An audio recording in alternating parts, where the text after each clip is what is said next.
Guys, there's a thief in town and I don't like it. He's been breaking into vans and houses in the area. My plan today is to make a conventional and unconventional security system. Let's get this house protected and show you how you can protect yours for very cheap. Bad day to go.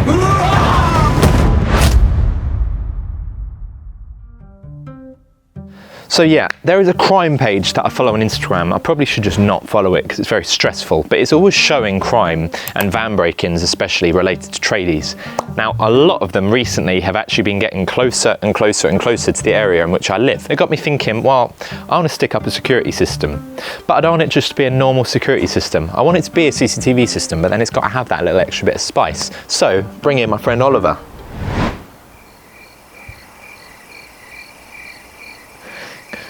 Thanks, Oliver. So, to be honest with you, it's been stressing me out a little bit. I don't really keep anything here and I don't really own anything that's much worth stealing. I wonder if I could make a security system that is, yeah, conventional security, alarms, CCTV, all that kind of thing, but also approach it from a slightly different angle. I want to make it a little bit unconventional so that if a thief does decide to break in, it's not easy peasy lemon squeezy. I want it to be stressed, depressed lemon zest. You are an apocalyptic dingleberry. I've got my friend Oliver here because he is the expert in my life of all things networking. Because what I want to do is, I want to have CCTV, I want it to be integrated into something called Home Assistant. My whole home is going to be running basically remotely via a server. But I want CCTV to be on that, I want my network to be on that, and I also want these little extra added security bits and pieces to be on that. So, should we make a plan for CCTV to start off with? So we've got a floor plan of the main section of my house. What we want to do is, when you first approach a house for CCTV, you want to think, right, if I was a thief, what would be the ways of accessing the property? What are the things you actually want to protect? I want that apex up there to have some sort of PTZ on it so that I can move around and cover all of this area, including the driveway and the van. Should we do a little run round, find some spots for cameras? So the cameras around the perimeter, we want to keep them quite low so that we get good view of people's faces. So we're going to start with one on this corner facing that way, just to get a little blind spot here where the PTZ won't pick it up. The batteries here that we want to get. So maybe just one there facing this way. Yeah. This door here would be another big point of entry. Yeah, so we're going to go for one in that corner on the soffit here facing there. that way, yeah. And then one more in this corner. With one here, that's going to then cover that door, cover the back entrance, going to cover the garden. I mean, I only really have fishing gear, but I wouldn't mind protecting my shed over there as well. So I'm thinking if we stuck a camera here on that corner, maybe another PTZ, it can cover my shed and the entranceway up to it. How does a spider get from there to there? Is that what you were thinking? I destroy this guy's web probably 5 times a day. No complaints, no spider tears, he just gets up and gets back on with rebuilding it. They shoot a little sail and they literally float themselves off and then wait for it to attack. Mate, they're experts, especially these ones. That's like a metre from there to there, more. Yeah, but they're probably wondering how have these guys controlled coulombs and made photons into electricity, you know? We're all impressive in our own ways. Right, so I wanted to get a shot as well of this section of my house. This is kind of the money shot, you know, like being able to see the full thing zooming around. And I wanted to get a cable over here, but to get a cable here from the MVR is a really long run. So this is a solar powered PTZ camera. So this literally links up through the access point that I have on that corner of the house. Derek, if you're watching, that accent is my impression of you.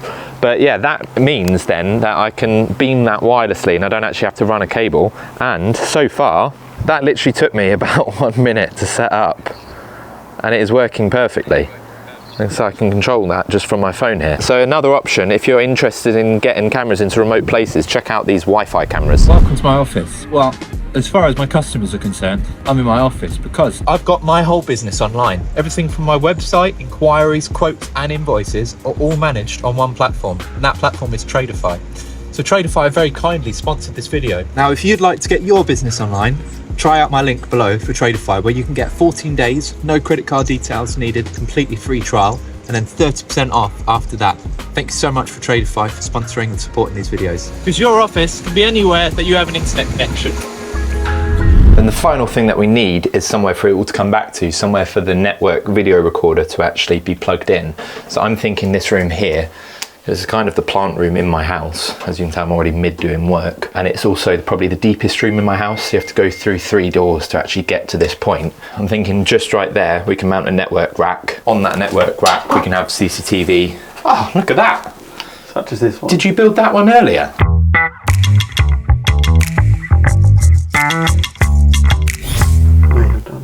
Oh my days. Means then we've got room to add stuff. It's all in one neat, tidy place for all the data cabling for the house, and also we can then show you how to do it and also show you how to put it onto a UPS. Here is our lovely 10U rack. Oh, there we go. I can hold that there for you. What does 10U mean, Oliver? Each U is a section on a 19-inch rack, a rack space. So one item of equipment is generally 1 or 2 U's. Cool.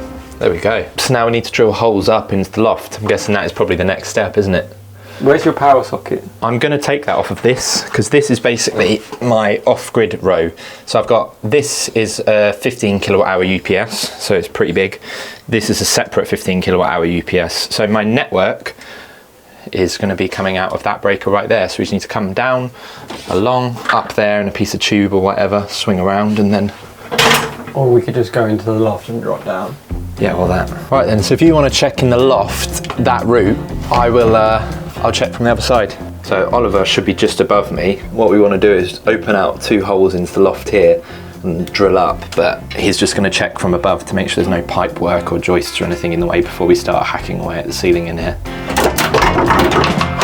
Okay, hold on. Oh, flip, right, okay. So the hole is going to go to the left of that? Yeah, it's going to go to the left. The pipes go down the stud wall? No, they go on the, they're not in the wall, no. But they're on the wall? They're on the wall. So you're clear then?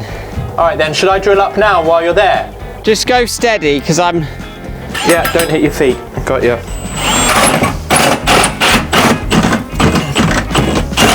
Stop. Yeah, you're good. All right, so the next step will be drilling out for the routes back to the board. I've opted for the CCTV side of this job to use a brand called Reolink, and that was on the suggestion and recommendation of Chris, the brain behind the Jaguar I-Pace hack. For the money, I just think you can't really get much better than that. You've got local SD card storage, you've got pretty much everything that I want, so let's offer that up. Quite inconspicuous. The last one's drill is up there. What do you think of my current security system?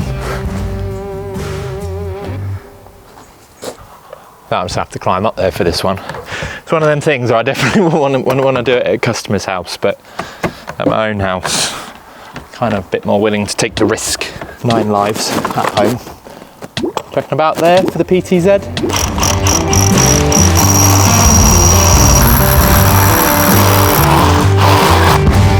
We're through.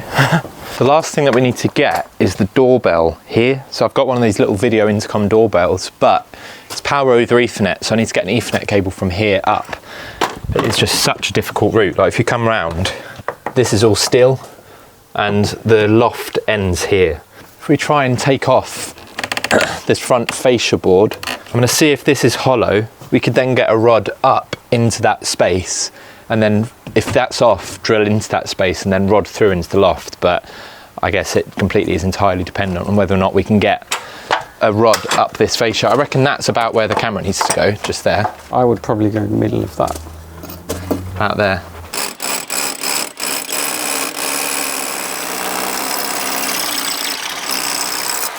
Get a rod up there. There we go. It's getting stuck. Oh yeah, it's getting stuck about where we want it to get stuck, really.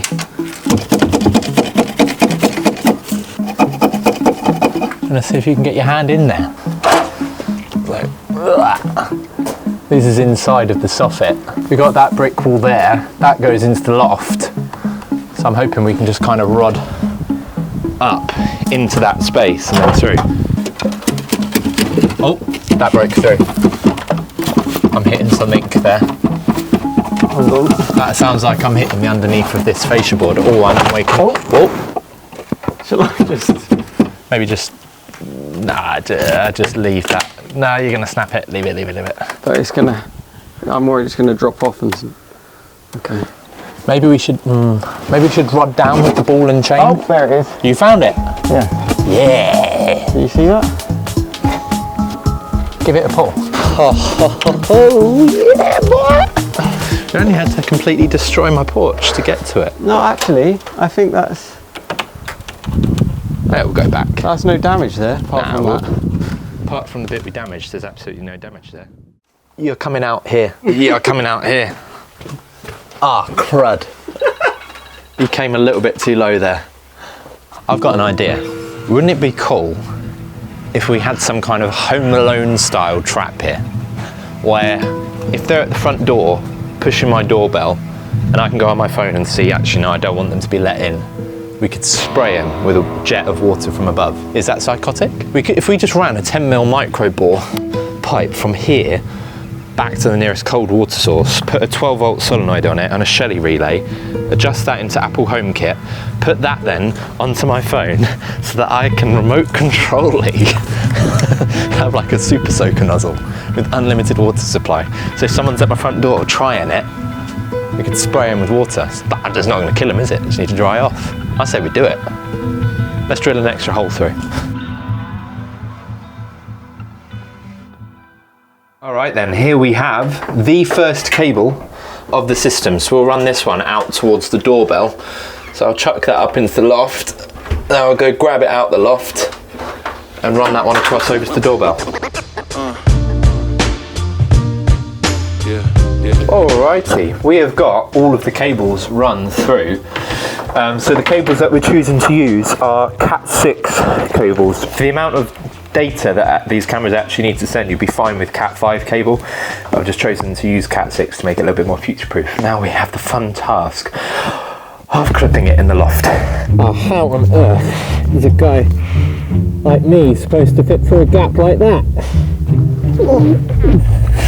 This has turned into like a caving video. Off camera, I've rewired my house and rewired the kitchen. I've not filmed it because it was really boring and very bog standard. Yeah, I had James up here clipping some cables. He did quite a good job of laying the insulation back down until he managed to lose his van keys. Now the mad thing is, they still haven't turned up. They are still in this loft somewhere. I have no idea where. And I have searched with him for them, and I just have absolutely no idea where they're going. So he ended up having to pay a locksmith to come out and unlock his van for him. Thanks for coming along for the story. Mate, no joke. That's James's car key. Oh no. That cost him £200 to get that fixed. Guess what I've just found crawling around in my loft? Have you? Where was it? Like, was it close to the hatch? No, it's like in the little section that you have to climb through, but still, it wasn't that bad. But anyway, I'm having great fun up here. I don't know what you were complaining about the other day. It's one of the nicest lofts I've ever worked in. I think that's a lesson for apprentices everywhere. Keep your lofts tidy and then you won't lose your keys. Now, I am a little bit pedantic when it comes to cabling, even in places you can't see. I think that it should look nice everywhere because it's a mindset, isn't it? But anyway, let's dilly-dally and let's get these cables clipped.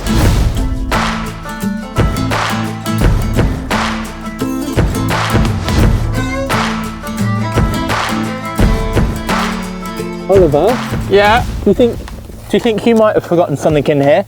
forgotten something. Yeah. Your phone's over here.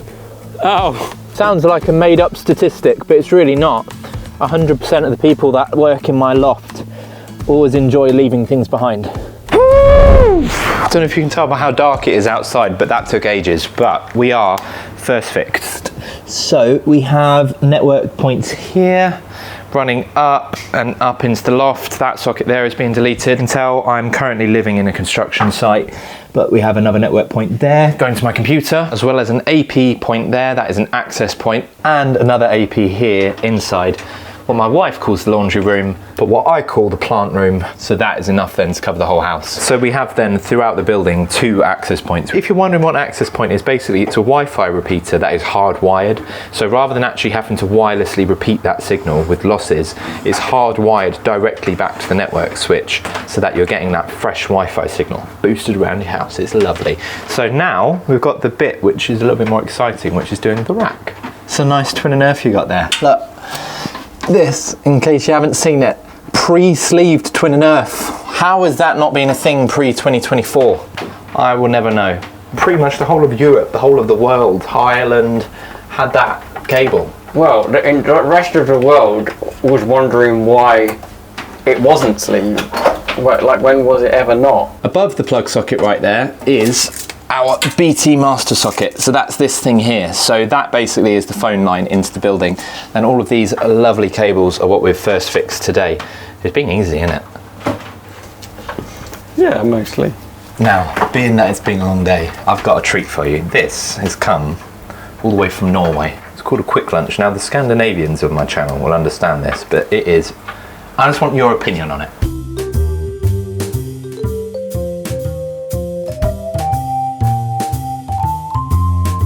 How is it? Go on. It's very nice. No, come on. I can't say that it's amazing. It's No, not, it's amazing. it's not amazing. It's amazing. It's like a Kit Kat, but No, it is not. I think I could become a stockist of these in the UK. They're incredible. I've even got a little poster with them on in my house. I love them that much. So now that all of the cables are in place, we can start the second fix. So as I mentioned before, we'll put our phone line there, socket there, but then along here, we're going to want a patch panel. Now, we are not going to use a standard patch panel here. We're going to be using something called a keystone panel. So it's a very similar concept, but there's a few differences. So let me show you them now. simply put, it's just a modular patch panel. So we've got Cat6 keystones that we're using for this, and we can do these up on all the cables and then clip them in place, and then you've got the advantage of being able to unclip and clip them after as well, and we can use different keystones for different cables. The next step is to get these down through, dressed into their respective slots, ready to be put into keystones. And now I have got my favourite part, which is, oh crud, I just dropped them all. There we go, they're all zip tied in nicely. So why are all of our cameras here on the left and why is all of our network there on the right? The simple answer is it is for aesthetics. So there's no technical reason behind that, but it just means that all the inputs on the camera NVR are on the left hand side, all the connections for the network switch are on the right hand side, so it just means we can dress the leads around nicely. Right, so we have now marked off where our keystones are going. So you see that line there? They are the strip lines. Let's get these stripped back.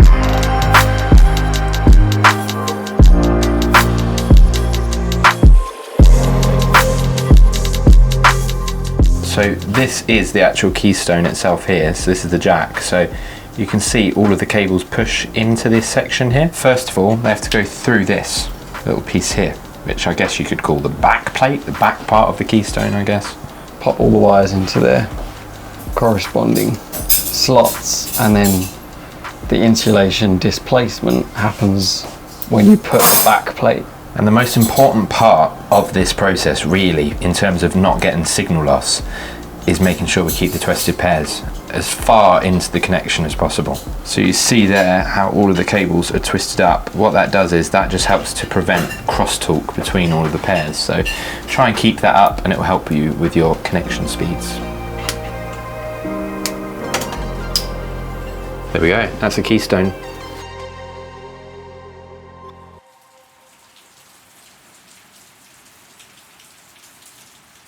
All right, so that is the rack all done. Well, I say the rack, we've still got to do the router and all the complicated bits, but in terms of making off the actual network rack, that is finished, and we ended up being a bit late last night. So we're going to be putting the network switch in here, which we'll show you when we get to that. Then we have our PDU, or our power distribution unit there, our CCTV network video recorder, and then a monitor for the CCTV. We have a label machine here. So you see there, we've got the patch panel measured out already. So this is on the Brother label app. And then all we do, once we're happy with our labeling across the patch panel, we send that to our printer to be printed. Oh, gosh. I just find it's much easier to actually use the app for preparing all of the labels rather than having to do it manually. So then we just have to stick it on. Amazing. So now all of the network rack is actually labelled, so when we do connect that up, I'll talk you through every process and every stage of it, but it's actually to connect to the other side of those cables, which is going to be going into the cameras. The only thing is we've been procrastinating that because it has been hammering down with rain. So if the rain is finished, we'll go out there now and do some connections. So next step is to terminate this end of the cables. So obviously the cable then goes from here directly back to the rack, so it's point-to-point radials, so we'll just chop that down.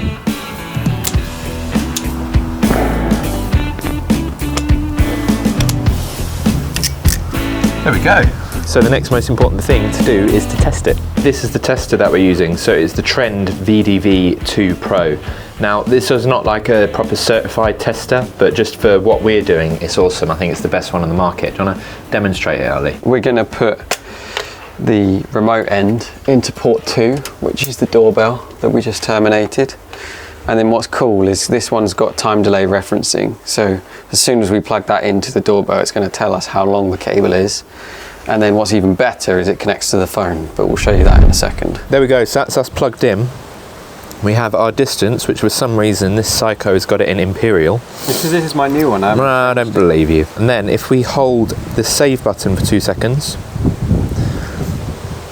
you'll see it appear then in the app and populate the app, which is pretty cool, isn't it? It's a massive time saver, yeah. So now we've just got to run around, test all of those, and then we get on to the next bit.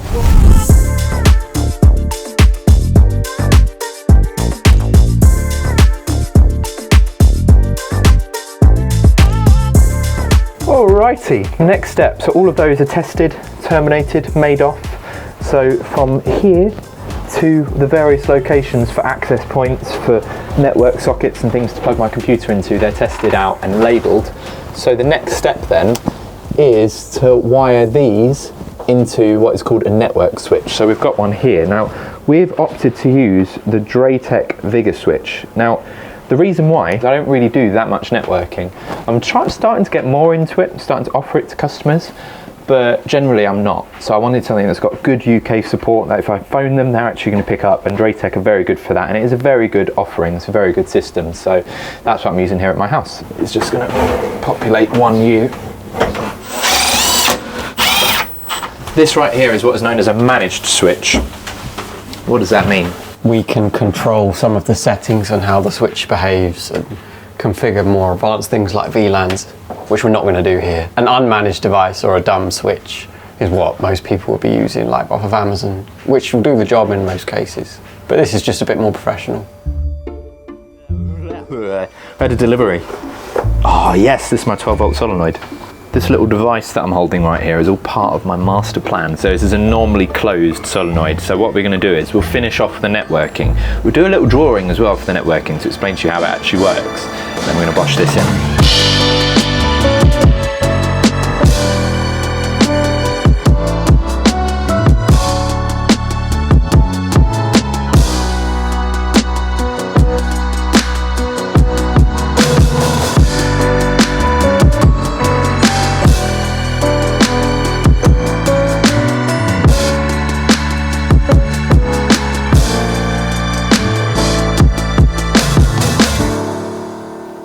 Alright, so we've made some progress with the rack, so let me quickly show you how it's all working.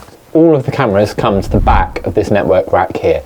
The cables then patch from each corresponding camera, you can see they're all labelled, through and into the back of this NVR. So this is a network video recorder.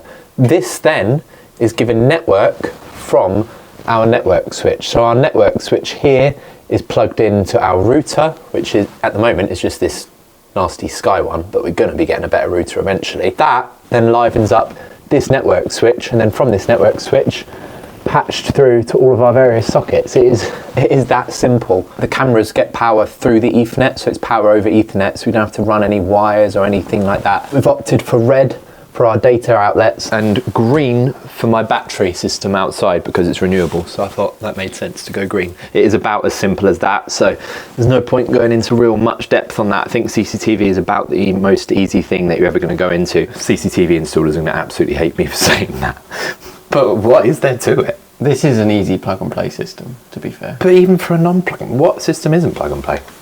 Now for the exciting bit. You're at home, minding your own business, enjoying life, going about whatever it is that you do in the day, until, boom, one of your creepy mega fans rings on your doorbell. Now, I don't want him to be there. I want to politely tell him to go away, so I can obviously go on here and talk to them via our two-way audio, but I would like to have the option to spray him in the face with water. So what I'm thinking is, we put a little water jet here, super soaker. I know how we're going to do it. We just need mains pressure water. So, checked underneath my boiler, and there is a capped off 15mm mains pressure water pipe here. So, I have gone and got myself a isolator valve, blue cold water. Obviously we want to make sure we follow all the regs. We have this little isolation valve here, and then what I'm thinking is we run from this, we'll drop down into that 10mm that's conveniently just appeared. We run that 10mm micro bore pipe up and through the loft, poking out above where the porch is, controlled via this. So this is a 24 volt solenoid. So basically when I apply voltage to this, it will open up because it is normally closed. So I want that to open up, allow water to go through, up through the pipe to spray whoever is at my front door. I've got all the stuff. So this is an olive for the 15mm pipe. And I've got this reducer here. So this should enable us to reduce it down to 10mm in there. It's just like an SWA gland really, isn't it? Except I have no idea what I'm doing. Like that, I think.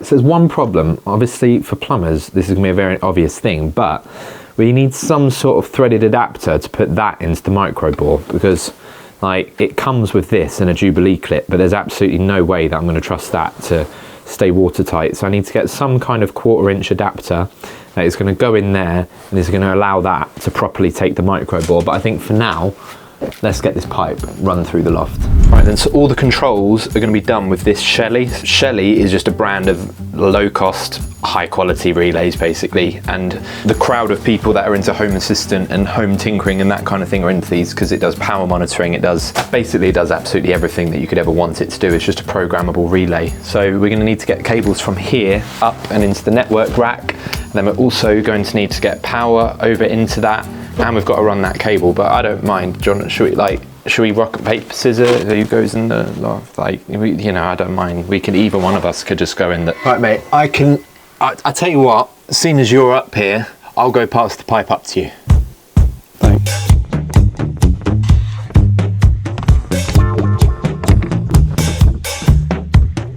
Are you ready? Let me just put the camera down, hold on. All right, mate, I'm ready to do my part. Oh, crud, it's harder than it looks, you know. You see that? Where the two copper tails come up. Yep, now push it now. You got that? Just keep pushing it. Never in my life did I think we'd be filming high quality plumbing work on this channel.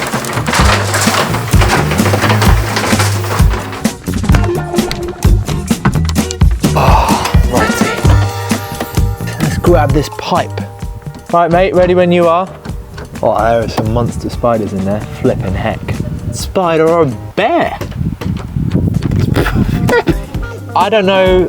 I can see your torch, Oliver. What? Are you shoving the pipe through right now? Yeah. I don't see it. You might have to put a rod or something. Yeah, I think we'll have to rod it. I think it's lost in the cavity. Oliver, did you ever think you'd stoop so low as to be running pipe work through a loft at night time?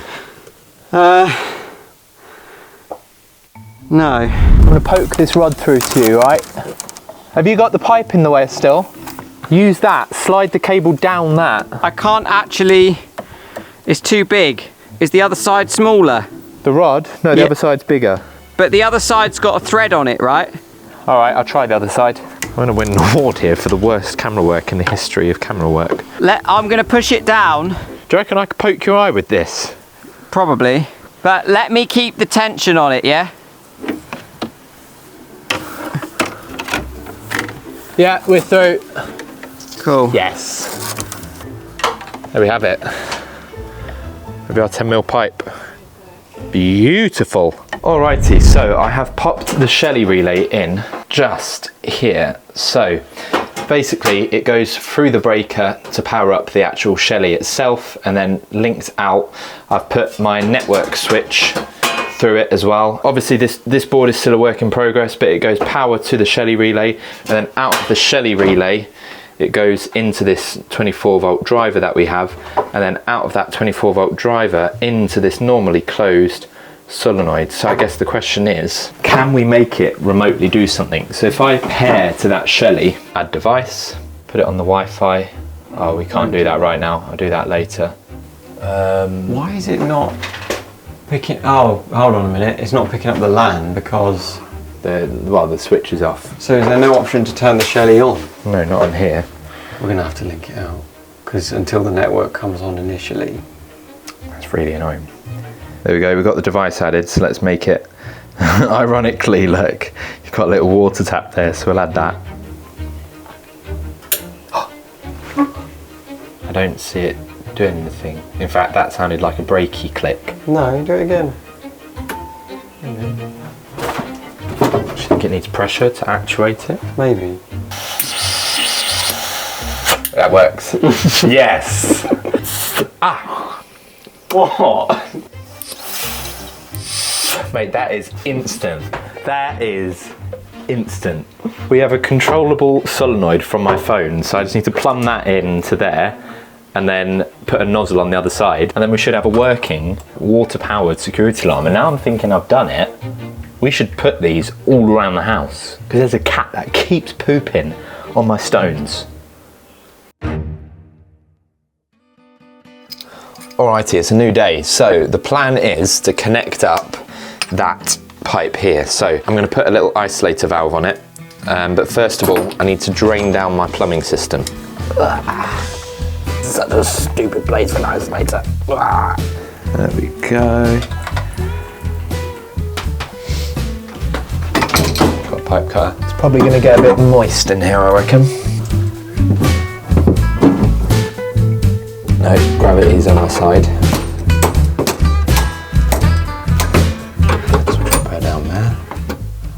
Drop the new olive on. This is our ball isolation valve. I feel like this is quite professional, really.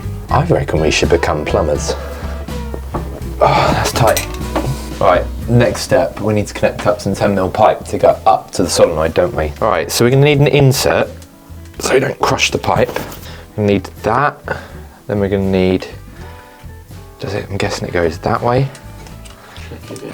That, another olive, a little one.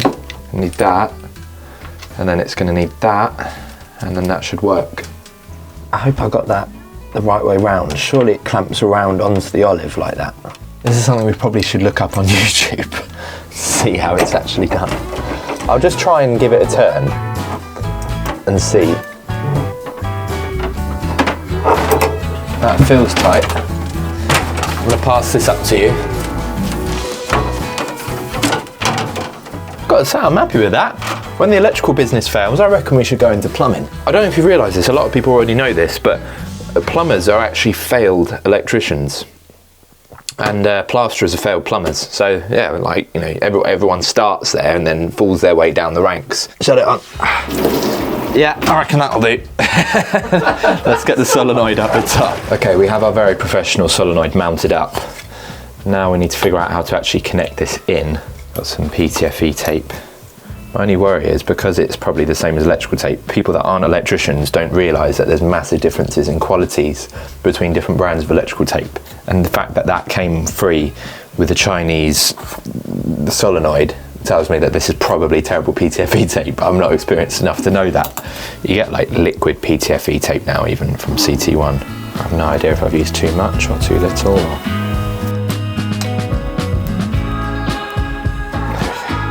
Now we need to get this plumbed on to the other side. So we need 2 inserts. We're going to need 2 olives, which I think are handily stored inside there. Let's get that plumbed in. Check the direction. So I want to make sure the water flows that way. There we go. And then the bottom one, chop it like there, and then we can feed a bit of slack back into the ceiling. Why are we putting a janky solenoid connection done by non-plumbers next to thousands of pounds worth of equipment and the mains consumer unit? Never mind.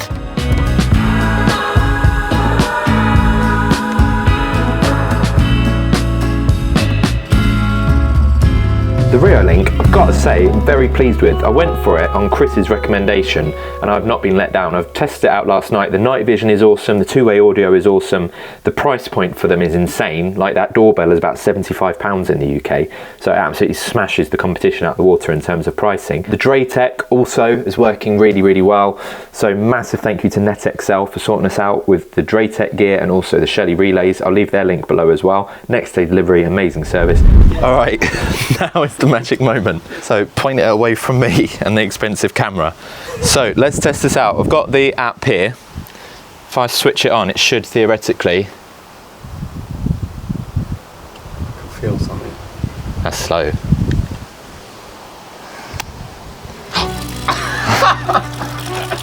Right, we just need to put some pressure on that. Maybe if we can restrict it with a nozzle. Alright, if we just switch that off now, my worry is that the hammer on that is going to loosen up our solenoid, so yeah. You want a bit of slack or not? Maybe a little bit of slack above. Perfect. So this is our homemade spray nozzle. Let's try it out.